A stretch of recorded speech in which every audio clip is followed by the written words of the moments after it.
Hello दोस्तों, स्वागत है आपका कॉमिक्स टाइम्स में। और आज हम शुरू कर रहे थे यक्षलोक की राजकुमारी का दूसरा भाग। पहले भाग में हमने यहाँ तक की कहानी कंप्लीट कर चुके हैं दोस्तों। चलिए शुरू करते हैं दूसरा भाग। उसका रोना गिड़गिड़ाना सुनकर सन्यासी ने अपने नेत्र खोले। बस नासवत चीज़ों के लिए इतना मोह अच्छा नहीं है। तुम युवा हो, परिश्रमी हो, और तुम्हारे अंदर सबसे बड़ा गुण यह है कि तुम प्रेम करना जानते हो। इस मृत पत्नी के साथ छोड़ो और वापस लौट जाओ। तुमसे तो कोई भी लड़की विवाह कर सकती है। बाबा, आप जो कह रहे हैं मैं समझ रहा हूँ, लेकिन मैं दूसरा विवाह कदापि नहीं करूँगा। मैं रामेश्वरी के बिना जीवित नहीं रहूँगा। यदि अपने रामेश्वरी को जीवित नहीं किया तो मैं आपके चरणों में सिर पटक पटक कर प्राण त्याग दूंगा। सन्यासी ने उससे लाख समझाया, लेकिन हरिया पर उसके समझाने का कोई असर नहीं हुआ। तब हार कर उन्होंने कहा, खैर, तुम यदि नहीं मानते हो तो तुम अपने खून की 3 बूंद अपनी पत्नी के शव के मुंह में डाल दो। तुम्हारे खून की 3 बूंद से तुम्हारी पत्नी जीवित हो उठेगी। याद रखना, तुम्हारे खून की 3 बूंद जब तक तुम्हारे पत्नी के शरीर में रहेगी तभी तक वो जीवित रहेगी। हरिया ने तत्काल ही अपने उंगली में एक कांटा चुभाया और खून की 3 बूंद मृत पड़ी रामेश्वरी के मुंह में टपका दिया। अगले ही पल रामेश्वरी जीवित होकर बैठ गई। ओह रामेश्वरी, तुम जीवित हो गई? हाँ स्वामी। सन्यासी को प्रणाम कर दोनों पहाड़ से उतरकर नदी के तट पर आए। वहां पर नाव अब भी खड़ी थी। दोनों ने नाव में बैठकर नदी पार की। नदी पार करते ही रामेश्वरी हरिया से बोली, स्वामी, मुझे बड़े जोरों की भूख लग रही है। ठीक है, तुम यहीं नदी के तट पर ठहरो। मैं पास के गांव में जाकर तुम्हारे लिए अपने लिए कुछ खाने को लिए ले आता हूँ। उसे वहीं छोड़कर हरिया गांव की ओर चल गया। हरिया के जाने के कुछ देर बाद ही एक नाव तट पर आकर लगी। उसमें लालपुर गांव का जमींदार नरसिंह बैठा हुआ था। नाव से उतरकर जैसे नरसिंह रामेश्वरी के पास से गुजरा, ओह कितनी सुंदर स्त्री! नरसिंह ठिठक कर खड़ा हो गया और एकाएक रामेश्वरी को देखने लगा। उसे अपनी और इस प्रकार देखते हुए पाकर रामेश्वरी हड़बड़ाकर कह बोली, कौन हो तुम? इस प्रकार मेरी और क्यों घूर घूर कर देख रहे हो? मैं देख रहा हूँ कि तुम कितनी सुंदर हो। तुम जो भी हो बहुत ही सुंदर हो। मैं लालपुर गांव का जमींदार नरसिंह हूँ। यदि तुम मेरी पत्नी बनना स्वीकार कर लो तो मैं तुम्हें सोने चांदी से लाद दूंगा। दास दासियों हर समय तुम्हारी सेवा में उपस्थित रहेंगी। नरसिंह की बात सुनकर रामेश्वरी सोच में पड़ गई। हरिया ने मुझे गरीबी के सिवा और दिया ही क्या है? मुझे इस धनवान आदमी का प्रस्ताव मान लेना चाहिए। यह मुझे निश्चय ही राज रानी बनाकर रखेगा। आज तो भू आज तो सुख वैभव सब ही मेरे सामने खड़ा गिड़गिड़ा रहा है। उसे मुझे ठोकर नहीं मारना चाहिए। मन ही मन वह मन ही मन यह निर्णय कर रामेश्वरी उठी और चुपचाप नरसिंह का हाथ पकड़कर उसके साथ साथ चल दिया। कुछ देर बाद ही खाने के सामान लेकर हरिया वहां वापस लौटा। अरे, रामेश्वरी तो यहाँ नहीं है। कहाँ जा सकती है वो? इतनी कहानी सुनने के पश्चात राजकुमारी यामिनी चंद्रसेन से बोली, मुझे मुझे जितनी कहानी सुनानी थी वह मैं सुना चुकी। अब तुमको मेरी अधूरी कहानी पूरी करनी है। यह सुनकर चंद्रसेन सोच में डूब गया। वह मन ही मन कहानी का ताना बाना बुनने लगा। फिर कुछ सोचकर बोला, राजकुमारी जी, अब आगे की कहानी मैं आपको सुनाता हूँ। नदी के तट पर वापस आकर जब हरिया ने रामेश्वरी को वहां नहीं पाया तो वह पास की टूटी हुई नाव को ठीक करते हुए बूढ़े के पास जाकर बोला, बाबा, कुछ देर पहले अपनी पत्नी के साथ उस पेड़ के नीचे छोड़कर गया था। अब वहां पर नहीं है। क्या तुम उसके विषय में मुझे कुछ बता सकते हो? बेटा, कुछ देर पहले मैंने उसे लालपुर के जमींदार नरसिंह के साथ जाते हुए देखा है। यह सुनकर हरिया सोच में पड़ गया। जब उसकी कुछ समझ में नहीं आया तो उसने सोचा, रामेश्वरी लालपुर के जमींदार के साथ मुझसे बिना पूछे क्यों चली गई? क्या लालपुर का जमींदार उसका पूर्व परिचित था? मुझे जमींदार के यहाँ पहुंचकर सब इस बारे में रामेश्वरी से पूछताछ करनी चाहिए। वह उसी समय लालपुर की ओर चल दिया। लालपुर पहुंचकर जब वह जमींदार नरसिंह से बोला, जमींदार जी, क्या आपके साथ मेरी पत्नी रामेश्वरी यहाँ आई है? ओह, तो वह तुम्हारी पत्नी थी? युवक, बीती बातें भूल जाओ। रामेश्वरी अब तुम्हारी पत्नी नहीं बल्कि मेरी पत्नी है। यह कैसे हो सकता है? मैं रामेश्वरी का पति हूँ, मैं सच कह रहा हूँ। अभी सच झूठ का फैसला हुआ जाता है। रामेश्वरी को अभी यहाँ यहाँ पर बुलाता हूँ। जमींदार ने रामेश्वरी को बुलाने एक सेवक को घर भेज दिया। कुछ देर बाद आभूषणों से लदी रामेश्वरी हरिया के सामने खड़ी थी। रामेश्वरी, जमींदार साहब जो कह रहे हैं, क्या यह सच है? हाँ हरिया, अब मैं तुम्हारी नहीं बल्कि जमींदार नरसिंह की पत्नी हूँ। रामेश्वरी, तुम इतनी चरित्रहीन हीन यह तो मैं सपने में भी नहीं सोच सकता था। दौलत ने तुम्हें अंधा बना दिया। क्या तुम भूल गई कि तुम्हें पुनर्जीवित करने के लिए मैं तुम्हारे शव को लेकर कहाँ कहाँ भटका था? यह तुम्हारा फर्ज था। और तुम्हारा फर्ज क्या था? वह मुझसे मत पूछो हरिया, और चुपचाप यहाँ से चले जाओ। रामेश्वरी की फटकार सुनकर हरिया स्तंभ सा खड़ा रह गया। कुछ सोचकर उसने बोला, ठीक है रामेश्वरी, तुम्हें यदि जमींदार के पास ही रहकर सुख मिलता है तो शौक से रहो, पर मेरी अमानत मुझे वापस लौटा दो। अमानत? कौन सी अमानत? मेरे खून की 3 बूंदें लौटा दो, बस, मुझे कुछ और नहीं चाहिए। वाह हरिया, मांगा भी तो क्या मांगा। यह कहकर रामेश्वरी ने दांतों से उंगली में घाव किया और लो, अपने रक्त की 3 बूंदें। जैसे ही रक्त की 3 बूंद हरिया की हथेली पे पड़ी, ओह अरे, रामेश्वरी निर्जीव होकर पृथ्वी पर गिर पड़ी। वह मर चुकी थी। तब हरिया लौटकर वापस सन्यासी के पास पहुंचा। बाबा, आपने मुझे लाख समझाया, पर मैंने आपकी बात ना मानी। अब मेरी आंखों पर छाया प्रेम का जाल हट चुका है। अब मैं यहीं पर रहकर तपस्या करूंगा। हरिया हिमालय पर्वत पर ही रहकर तपस्या करने लगा। जैसे ही कहानी पूरी करके चंद्रसेन चुप हुआ। वाह चंद्रसेन वाह, मैं मान गई कि तुम वास्तव में बुद्धिमान हो। तुमने बहुत खूबसूरती से मेरी अधूरी कहानी को पूरा किया है। तुम शर्त जीत गए। उसी दिन यामिनी और चंद्रसेन का खूब धूमधाम से विवाह हो गया। विवाह के पश्चात चंद्रसेन दिवाकर वह राजा यक्षसेन से विदा ले नवरंगपुर वापस लौट पड़ा। चंद्रसेन यामिनी और माँ के साथ सुखद पूर्व जीवन व्यतीत करने लगा। एक दिन जब यामिनी के साथ अपने मित्र के घर से दूसरे नगर से लौट रहा था कि चारुदत्त की नज़र उस पर पड़ी। अरे, यह तो चंद्रसेन है। यह टापू से लौट आया और इतनी सुंदर लड़की से विवाह भी कर लिया। अब तो यह पहले से भी अधिक धनी लगता है। तभी चारुदत्त ने कुछ सोचा, चंद्रसेन तो बहुत सीधा है, इसे एक बार और ठगना चाहिए, और इस बार तो पहले से भी अधिक धन हाथ लगेगा।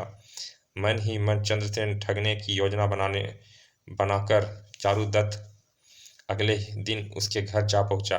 भैया चंद्रसेन, तुम आ गए। तुम्हें देखकर मुझे कितनी खुशी हुई है, मैं बयान नहीं कर सकता। भैया, मैं तो तुमसे इस जीवन में दोबारा मिलने की आस ही छोड़ बैठा था। आश्चर्य तो मुझे तुम्हें देखकर हो रहा है। आखिर तुम मुझे टापू पर बेहोश छोड़कर कहाँ गए थे? भैया, कुछ मत पूछो, मैं तो भारी मुसीबत में फंस गया था। तुम्हारे बेहोश होने पर वहाँ एक भयानक राक्षस आ गया। वह राक्षस तुम्हें खाने लगा तो मैंने उसे रोका। नहीं, मैं तुम्हें अपने मित्र को नहीं खाने दूंगा। तुम चाहो तो मुझे खा जाओ, मेरे प्राण ले लो। तुम्हारे मित्र को खाकर मैं तुम्हें भी खाऊंगा, लेकिन यदि तुम अपने मित्र के प्राण बचाना चाहते हो तो मुझे बहुत सा धन ला कर दो। मैं जानता था कि लक्षद्वीप पर ऐसे वृक्ष हैं जिन पर सोने चांदी के फल लगे हैं। मैंने राक्षस से कहा, पड़ोस के टापू पर सोने के फल लगे हैं, मैं तुम्हें वहाँ फल लाकर देता हूँ। नहीं, वह सारे फल तो मेरे हैं, मैंने ही उन पेड़ों को लगाया था। तुम पहले ही 2 बार मेरे फल तोड़कर ले जा चुके हो। जल्दी से धन लाकर लेकर आओ, नहीं तो तुम्हारे मित्र को मार दूंगा। तभी मैं तुम्हारी नौका लेकर तुम्हारे घर पहुंचा और तुम्हारी माँ से सभी कीमती वस्तुएं लेकर आया। वे वस्तुएं राक्षस को देकर मैंने तुम्हारे प्राण बचाए। ओह मित्र, यह तो तुमने बहुत अच्छा किया, लेकिन बेहोशी से उठने पर तुम मुझे टापू पर मिले क्यों नहीं? चंद्रसेन, यही तो मैं तुम्हें बताने जा रहा था।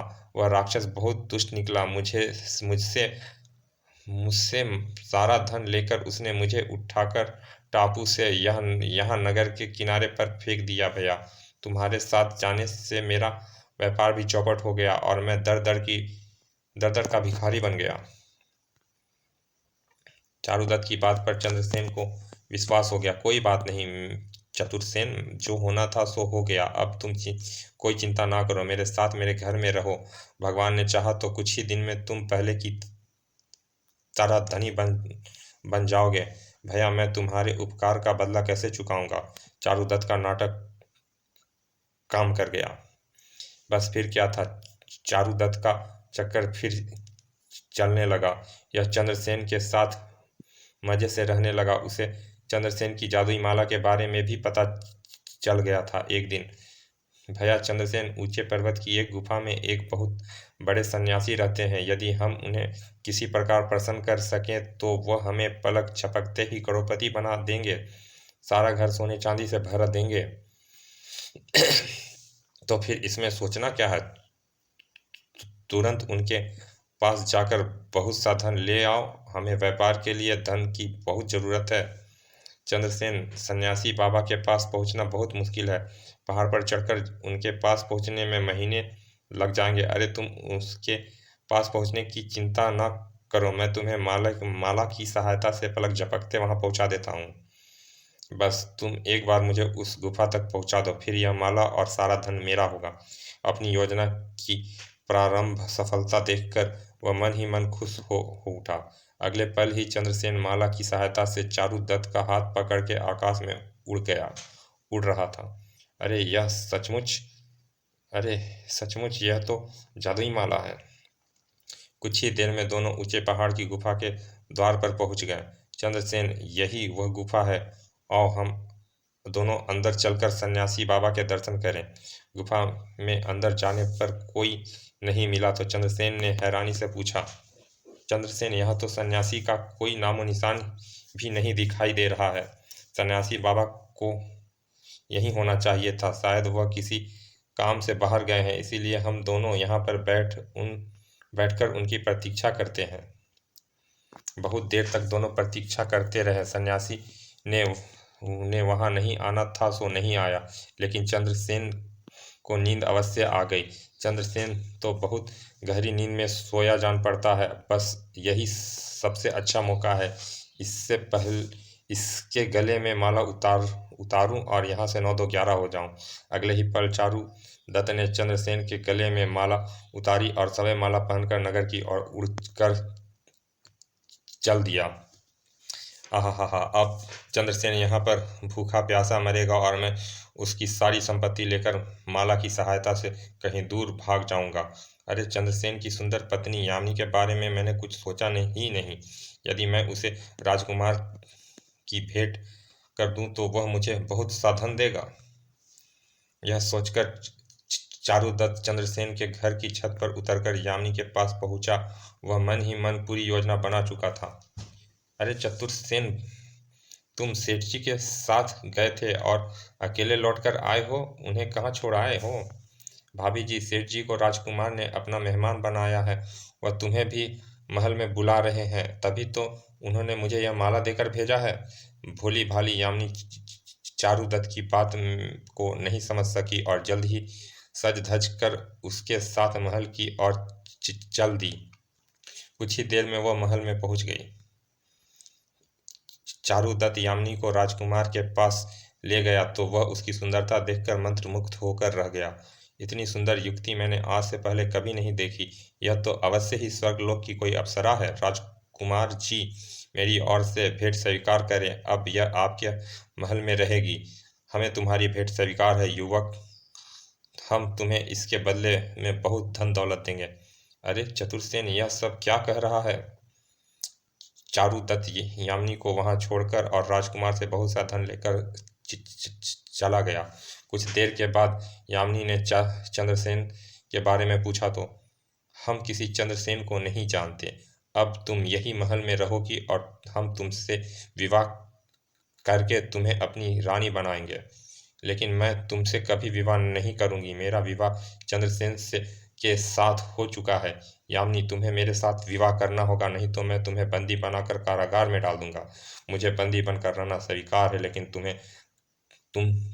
स्वीकार है, लेकिन मैं तुमसे कभी विवाह नहीं करूंगी। जब यामिनी किसी तरह भी विवाह करने को तैयार नहीं हुई तो राजकुमार ने उसे महल के एक कक्ष में बंदी बना दिया। उधर चंद्रसेन का सारा धन धोखे से ले जाकर चारुदत्त बहुत ठाट बाट से रह रहा था। वाह बेटा चारू, तूने भी क्या किस्मत पाई है। इस माले का स्वामी पहाड़ की गुफा में भूखा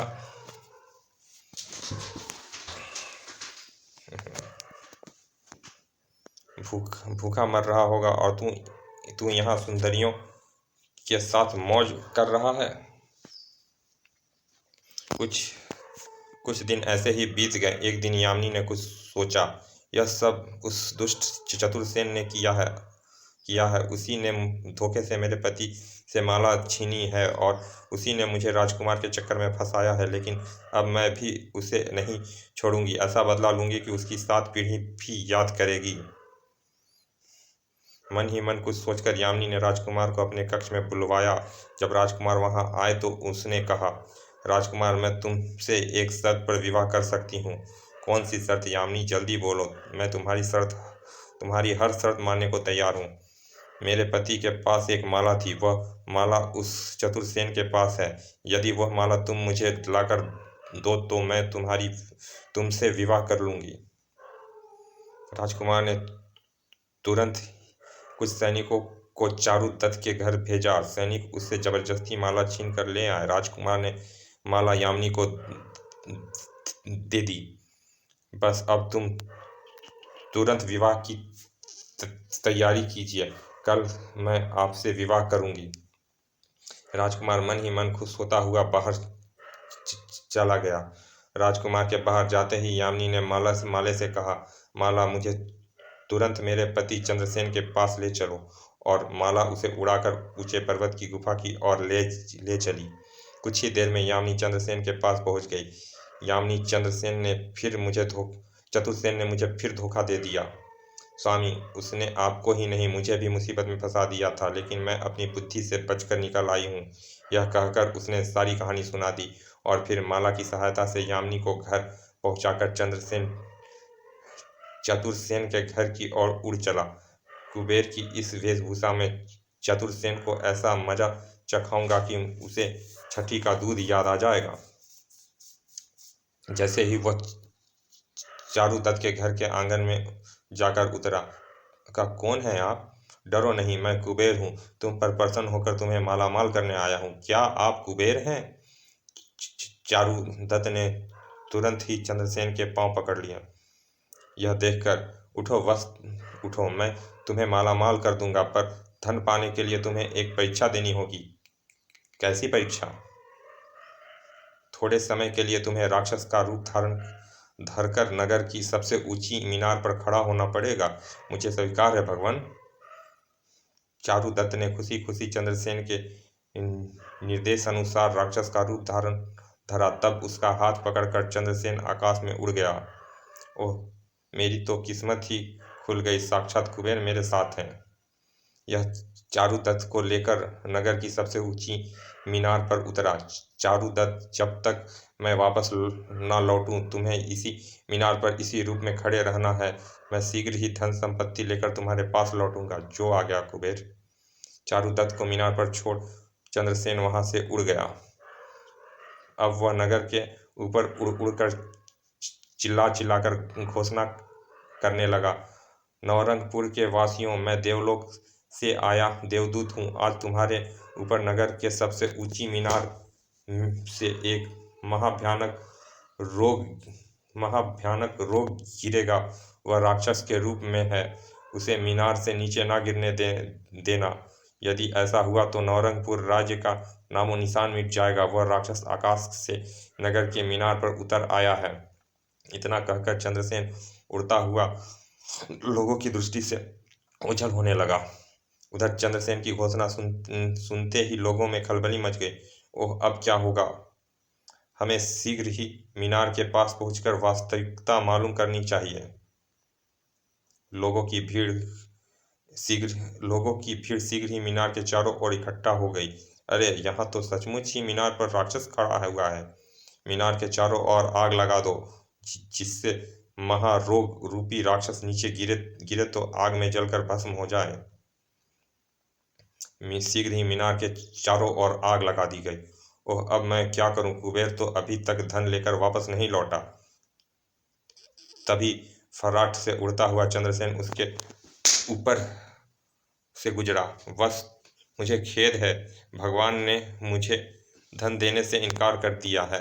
उन्हें पता चल गया है कि तू ठग है। अब तुझे इसी रूप में इस मीनार पर रहना पड़ेगा क्या? हाँ, बस अब यही तेरी नियति है। यह कहकर चंद्रसेन उड़कर दूर चला गया। चारुदत्त की सिट्टी पिट्टी गुम हो गई। तभी उसका पांव मीनार से फिसल गया। वह नीचे की ओर मुंह कर भयभीत सा चिल्ला उठा, लोगों, मैं मीनार में से गिर रहा हूँ, मुझे बचाओ बचाओ। नीचे खड़े लोग उसकी पुकार सुनकर हंसते हुए बोले, अरे, गिरता है तो गिर जा, हमने तेरे लिए ही तो आग लगा रखी है, राक्षस गिर रहा है, मारो मारो। अगले ही पल चारुदत्त आग की लपटों में घिरकर जलने लगा। बड़ा आ ओह, राक्षस आग में कूद गया। अब वह आग में जलकर भस्म हो जाएगा। हा हा हा। राक्षस कैसे गिड़गिड़ा रहा है। तभी वहां भेष बदलकर चंद्रसेन आ पहुंचा और चारुदत्त से बोला, कहो वत्स, कैसा महसूस कर रहे हो? यह सुनते ही जलता हुआ चारुदत्त चौंका। तो तुम चंद्रसेन, तुमने सही पहचाना धूर्त, मैं कुबेर भी हूँ और चंद्रसेन भी। ओह चंद्रसेन, मुझे बचाओ, मैं वादा करता हूँ अब ठगी का धंधा छोड़ दूंगा। तुमने चालाकी से मुझे ठगा था तो मैंने भी छल से काम लेकर तुमसे अपना बदला ले लिया। अब तुम जीवित ही आग में जल जाओगे, यही तुम्हारी सजा है। चारुदत्त की पुकार का चंद्रसेन पर कोई असर नहीं पड़ा। शीघ्र ही वह जलकर भस्म हो गया। तब चंद्रसेन अपने घर लौट गया। समाप्त। चलिए दोस्तों, यह कॉमिक्स यहाँ समाप्त होती है। हम ऐसे ही आपके लिए ऐसी ही अच्छी अच्छी कॉमिक्स अपलोड करते रहेंगे। लेकिन आप अभी तक आपने हमारे चैनल को सब्सक्राइब नहीं किया दोस्तों, तो प्लीज़ सब्सक्राइब कर दें, ताकि हम आपके लिए ऐसी ही अच्छी अच्छी कॉमिक्स अपलोड करते रहें और आप इंजॉय करते रहें। चलिए मिलते हैं फिर किसी ऐसे ही अच्छे से कॉमिक्स के अच्छे से भाग में। तब तक के लिए धन्यवाद, विदा।